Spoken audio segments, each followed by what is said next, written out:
मेरा नाम माया है। मैं उस शहर की रहने वाली हूँ जहाँ रातें कभी सोती नहीं थी, जहाँ हवाओं में आज़ादी थी। मेरी उम्र 22 साल थी और मैं किसी संगमरमर की तराशी हुई मूरत जैसी दिखती थी। कॉलेज के उन दिनों में मेरी जिंदगी में अभिषेक आया।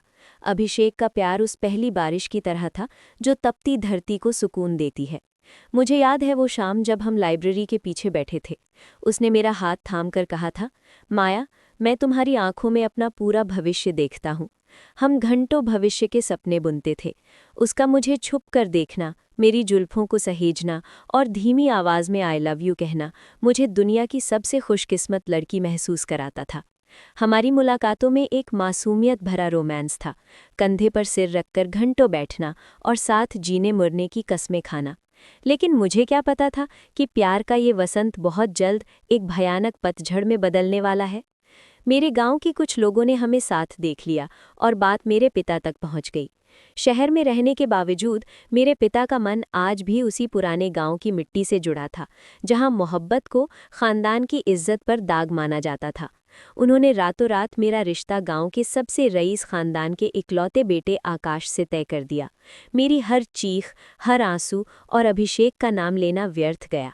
पिता ने साफ कह दिया, या तो उस लड़के को भूल जाओ या मेरा मरा हुआ मुंह देखो। शादी का दिन आया। जब मैंने पहली बार आकाश को देखा तो मुझे अपनी आंखों पर यकीन नहीं हुआ। वो बहुत ही हैंडसम और पढ़ा लिखा लग रहा था।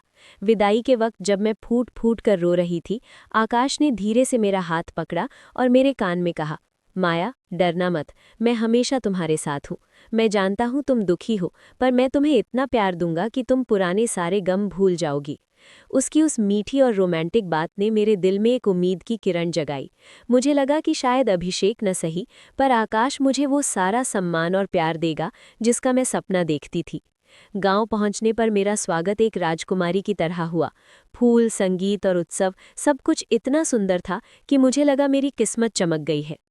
रात के 10 बज चुके थे। मेरा बेडरूम किसी जन्नत की तरह सजाया गया था। मोगरे और गुलाब की खुशबू हवा में घुली हुई थी। मैं लाल सुर्ख जोड़े में घूंघट ओढ़े बिस्तर पर बैठी आकाश का इंतजार कर रही थी। मेरा दिल जोरों से धड़क रहा था। मैं सोच रही थी कि अब आकाश आएगा, वो मेरा घूंघट उठाएगा, मेरी खूबसूरती की तारीफ करेगा और हम एक नई दुनिया की शुरुआत करेंगे।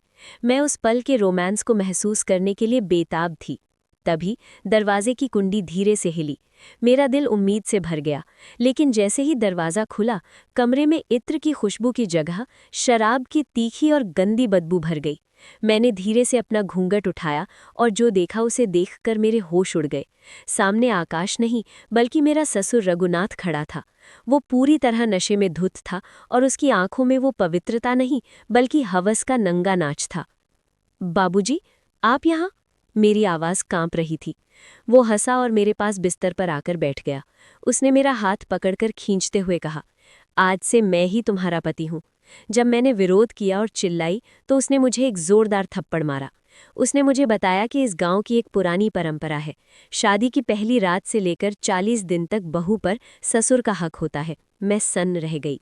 मैं चीखती रही, आकाश को पुकारती रही, लेकिन कमरे के बाहर सन्नाटा था। ना आकाश आया और ना मेरी सास। उस रात मेरी रूह को बेरहमी से कुचल दिया गया। अगले 40 दिनों तक मेरी जिंदगी एक जिंदा लाश की तरह हो गई।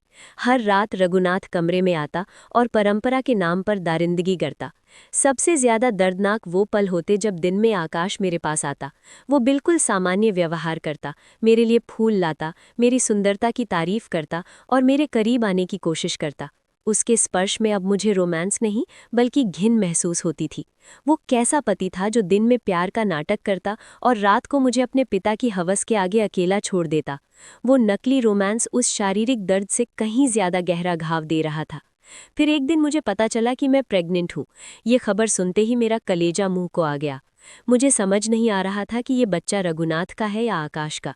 महीने बीतते गए और मेरे 9 महीने पूरे होने वाले थे। एक दिन आकाश मुझे शहर के एक बड़े अस्पताल ले गया। वहाँ वेटिंग एरिया में माया की नज़र एक आत्मविश्वास से भरी लड़की पर पड़ी। वो नेहा थी। नेहा जो कॉलेज में माया की सबसे अच्छी दोस्त थी और अब एक जानी मानी खोजी पत्रकार बन चुकी थी। नेहा ने जैसे ही माया की सूजी हुई आंखें और पीला चेहरा देखा, वो समझ गई कि ये वो चुलबुली माया नहीं है जिसे वो जानती थी। आकाश साये की तरह माया के साथ खड़ा था, जिससे वो नेहा से बात न कर सके। लेकिन जब आकाश डॉक्टर से पर्ची कटवाने गया, नेहा तुरंत माया के पास आई। माया कुछ बोल नहीं पाई, उसकी आवाज़ गले में ही फंस गई। उसने कांपते हाथों से नेहा का हाथ पकड़ा और उसकी हथेली पर अपनी उंगलियों से बस इतना लिखा, बचा लो। नेहा के चेहरे पर शिकन आई, पर उसने चतुराई से अपना नंबर माया के पल्लू में छुपा दिया और सामान्य होने का नाटक किया। 2 दिन बाद नेहा एक स्वास्थ्य कार्यकर्ता का भेष बदलकर गांव की उस हवेली में पहुंची। मैं कहूँगा, उनके इस बात से मेरा दिल और भी ज्यादा बेचैन हो गया था। मैं चिंतित होकर बोली, बोलिए पिताजी। ससुर जी थोड़ा हंसकर बोले, आज की रात मैं तुम्हारे साथ बिताना चाहता हूँ, क्योंकि अब अकेले अकेले अच्छा नहीं लगता है। मेरी पत्नी के मरने के बाद मैंने सोचा था कि फिर से शादी करूंगा, पर जब बेटे की भी मौत हो गई तो फिर मैंने शादी के बारे में सोचा ही नहीं। पर जब से तुम वापस आई हो, तब से मैं तुम्हारे प्यार में दीवाना हो चुका हूँ। उनकी ये सारी बातें सुनकर मुझे बहुत असहज महसूस हुआ, लेकिन उनकी बात का विरोध करने की हिम्मत नहीं हुई। मैं अपने कमरे में ही सोफे पर लेट गई, लेकिन मुझे नींद नहीं आ रही थी, क्योंकि मुझे बहुत डर लग रहा था। ससुर जी ने मुझसे कहा, बहू, मुझे लगता है मैंने तुमसे कुछ गलत नहीं कहा। मैं चाहता हूँ कि तुम मुझसे शादी कर लो, ताकि हमारे रिश्ते को कोई गंदा नाम न दे। तभी मैं हक्का बक्का होकर बोली, ससुर जी, आप ये सब क्या कर रहे हैं? आप मेरे ससुर हो। ससुर का दर्जा पिता के समान होता है, और आप मुझसे शादी की बात कर रहे हो। आप बोलने से पहले एक बार सोच तो लो कि आप क्या क्या बोले जा रहे हैं। तभी मेरे ससुर बोले, देखो बहू, मैं मानता हूं कि मैं कभी तुम्हारा ससुर था, लेकिन तुम्हारे पति को मरे हुए अब 1 साल हो चुका है। जब मेरा बेटा ही नहीं रहा तो हमारे बीच में ससुर और बहू का रिश्ता कहाँ बचा है? मैं भी अकेला हूं और तुम भी अकेली हो। हम पति पत्नी बनकर जिंदगी भर एक दूसरे का साथ दे सकते हैं।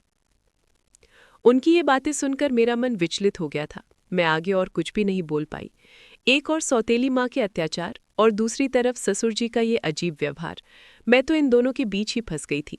जैसे तैसे रात बीती और अगली सुबह मैं अपने ससुर जी की बातों पर सोच विचार करने लग गई। ससुर जी का प्रस्ताव मुझे असंभव लग रहा था, लेकिन वास्तविकता मुझे कुछ निर्णय लेने पर मजबूर कर रही थी।